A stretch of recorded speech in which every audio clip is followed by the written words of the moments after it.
Никита менен Дипаншу эл аралык жогорку медицина мектебинин студенттери. Экөө тең Индиядан келишкен. Делиде жашаган 23 жаштагы Никита Кыргызстанга окууга тапшыраарда жогорку балл топтоп дароо кабыл алынган.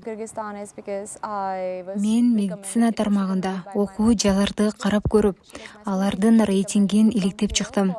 Акыры Кыргызстандагы окуу жайды тандадым. Ал университетти мыкты окуп, акыркы сынактарындагы ийгиликтүү тапшырды. Экинчи мекенине айланган өлкөдөн кетер маалда кейиштүү окуяга туш болгонуна өкүнөт. Ал күнү биз сынак тапшырып бүтүп, бир жерге барып майрамдасакпы деп сүйлөшүп жатканбыз. Кечке жуук чаттарга ар кандай маалыматтар келип баштады. Эч жакка чыкпай турууну туура көрдүк. Көп өтпөй элчиликтен дагы эскертүү келди.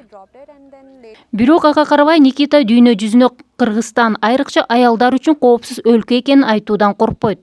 Ал 5 жылда Кыргызстанга жакын болуп калганын, жергиликтүү тургундардын арасынан дос күткөнүн, мүмкүнчүлүгү болсо кайра саякаттап келерин айтат. Ооба, жаман окуя болду. Бирок ага карабай, баары бир Кыргызстанда жакшы кишилер көп.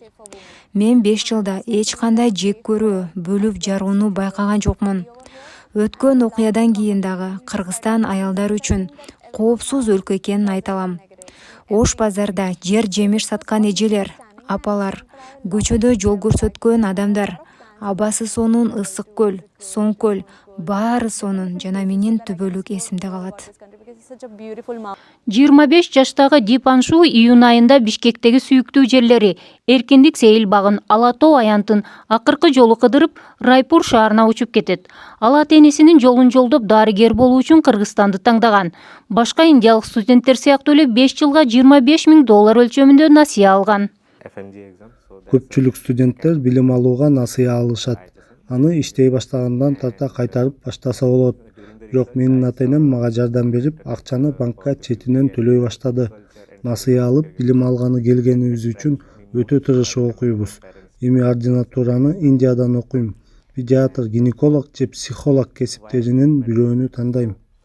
Ал шаардын өйдөңкү райондорунда жашагандыктан 17 май түнү бейкапар сыртка чыгып, түнкү саат 12ге чейин сейилдеп жүргөн. Үйгө келгенде досторумдан кырдаал боюнча уктум. Албетте шок болуп, ишене албай капаландым. Негизи өзүмдү жергиликтүү тургун катары эсептегендиктен өз шаарымда мындайды күткөн эмесмин. Элден дагы жек көрүү кадамдарын көргөн жокмун. Досторума чалып, акыбалын сурап, ата-энем менен байланыштым. Түнү бою кабатыр болдук. Дипаншунун бир таанышын Ала Тоо аянтында сабап кетишкен. Бул кабардан улам ал дагы 3 күн үйдөн чыккан эмес.